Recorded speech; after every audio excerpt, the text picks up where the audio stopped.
Hey everybody, welcome back to Video Game. So today I got a very fun, very interesting, and slightly strange episode for you guys this evening, as Super Sega has popped up not once but twice in the last 24 hours doing videos on YouTube talking about the Super Sega FPGA project and showcasing what they say is a prototype work in progress development board. And honestly, I had the voiceover on this done last night into this morning, and then 2 hours ago they went and updated the video and gave more information, so I had to come back in and do it completely again, which is totally fine. You guys are going to get the most fresh information as of about 2 hours ago. But honestly, the Super Sega project has been very confusing since the start. There's been so many questions that haven't been answered, and last month they did contact me to do a potential interview, but honestly it didn't really feel worth my time because a lot of the questions I wanted to ask couldn't be answered, but a different channel, Pixel Cherry Ninja, did that. If you want to see that video, pop over to his channel. But their big hook is that they're saying they're creating an FPGA board that's going to run Master System, Sega Genesis, Sega Saturn, all the way through Sega Dreamcast. And obviously at this point in time we do not have a Dreamcast FPGA core, so if this is actually true it would be very interesting. But these demonstrations leave a lot of questions unanswered, and a lot of things kind of confuse the ever-loving hell out of anyone who watches them. Now, I can't be 100% certain when I say I'm not sure if this is actually running on FPGA. 98% of me is still very confused, because they're saying this is their work-in-progress FPGA core for Sega Dreamcast, and I would never expect to see something that was not finalized running so well with absolutely no graphical corruption. Every single call to the GPU, every single function is drawing correctly here. It's just dropping frames. If you've been paying attention to the CDI core development on the MiSTer FPGA side of things, when cores are in development you get huge graphical corruption, you get freezing, you get loading issues.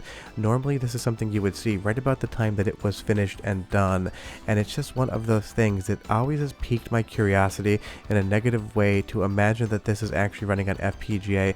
It just doesn't 100% check out to me, but again, I can only speculate here on the footage because I don't see what is behind the capture of it. But yesterday they went ahead and uploaded their first of 2 videos showcasing the FPGA board, and people immediately noticed some things in the video that were odd that I'll talk about and then readdress in the second demo they uploaded as of this morning. They show off the PCB. And one of the first things is some of the port layout is a little bit confusing, and some so close to the edge you definitely wouldn't ever be able to get it into a case. But there's a ton of ports on this thing, and unfortunately you're not going to be able to see whatever chip's underneath that heatsink because it never comes off. It's supposed to be an FPGA chip, but we will never know. But one of the things that immediately I noticed is near the HDMI ports there really isn't any HDMI circuitry there. Normally on pretty much any device, if you look right near the HDMI port, you're going to see the video circuitry in a chip, if not 2, kind of controlling everything that goes in and out as far as the signal is concerned. Now, is it possible one of those 4 chips off to the left is handling all of that video information? It is possible, but again, it's just not what I'm used to seeing. And when I look around the PCB, a lot of things here just aren't what I'm used to seeing. It seems like it's maybe just a single or dual layer PCB, hard to tell, but again, I don't see a lot of traces, so it just kind of piques my curiosity and interest. If we take a look at the Mr. Pi Taki Udon's FPGA clone of the Jurassic DE10 Nano, you will see that the chip controlling the HDMI port is incredibly close, and there's a lot of different hardware around it. The Super Sega FPGA still seems a little bit bare and a little bit confusing, and honestly it just doesn't make a ton of sense. Now, when I originally did this voiceover, the original demo this morning was not up yet, so it is changed ever so slightly. I will talk about one of the criticisms of the original video, and I will address that once we get to the second video, because once the first video came out, a lot of people noticed something very interesting that has since changed, but I still want to talk about it because it is still going to be relevant to the overall what the hell is going on with Super Sega FPGA conversation. But again, their PCB just seems very strangely designed and missing some key components. When we actually got into the footage yesterday, they talked about loading games, they showed cartridges, but the person's body was always obscuring the actual board as well as the controller, so a lot of times they were interacting with the machine, you really wouldn't have any idea what they were doing, and that's something that a few people noticed, although they tried to definitely make sure you didn't notice it with some clever editing. But on one of those things, it just always ends up popping up, and you can see it if you look close enough. So every time that he's navigating the screen, basically, it's going to be off camera, and you'll see there, maybe you noticed it, maybe you didn't, when he actually loaded up the game, there was a cut between loading it up and the footage actually coming up on screen. Secondarily, I know some of the people involved in this project are supposed to be working as filmmakers or in the film industry, so the footage has always been a little bit grainy and a little bit just otherwise odd. They have a full film light there, so it's interesting that it just seems to be a cell phone on a tripod here, but honestly, maybe they just wanted to work fast. It's an observation, but not one that's super concrete important for Super Sega FPGA.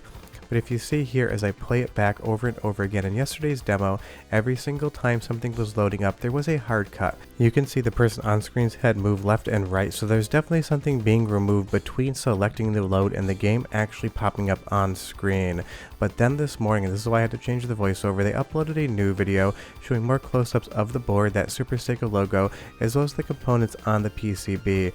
Again, we have no idea what's underneath that large heatsink. It is not shown to us, and now you can see a little bit more of the circuitry around the edges of the board. And again, not much near the HDMI port, but he's going to trace the cord up and show you that it is plugged in, trying to basically make it seem like this is running off the board, and it may very well be. I can't tell from this footage, and no one's going to definitively be able to tell you whether or not whatever's on the screen is actually going through that HDMI cord.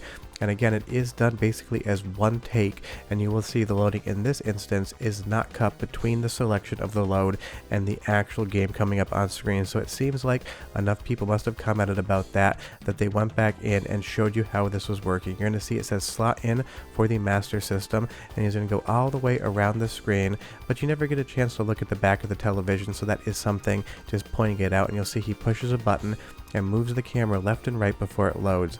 That is to prove that there is no hard cut in the image. Could a very talented editor fake that? 100% I could do it in about 5 minutes. Do I think that's what they're doing here? No, I don't. Based upon the quality of the footage, I think it would be pretty obvious, especially with that reflection in the TV, where that cut would have actually occurred. There did seem to be a little bit of a morph there, but honestly, it seems like a cell phone, so what's one of those things? Who knows what's actually happening?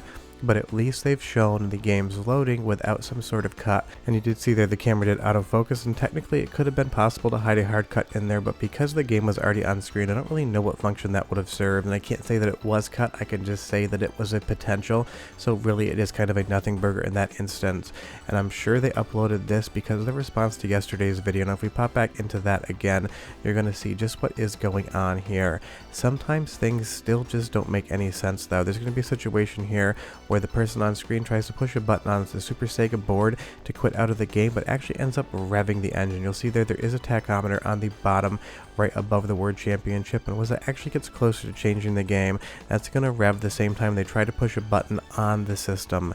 And honestly, with all of this information, the answer out of this is I still don't have any idea what's going on, and no one's going to have any definitive idea what's going on. There is a PCB, it does say Super Sega, it does have hardware on it. It seems to be a very strange hardware layout, and we have no idea what chip's actually underneath that heatsink, so it could be anything whatsoever. And again, the FPGA footage they show of Dreamcast just doesn't make that much sense. But watch as he tries to push a button on the console, and you'll see that the engine also revs. So I'm not sure what's going on here. It's like he's trying to push a button on two things at once. Maybe the controller's handling something and he hits the wrong button.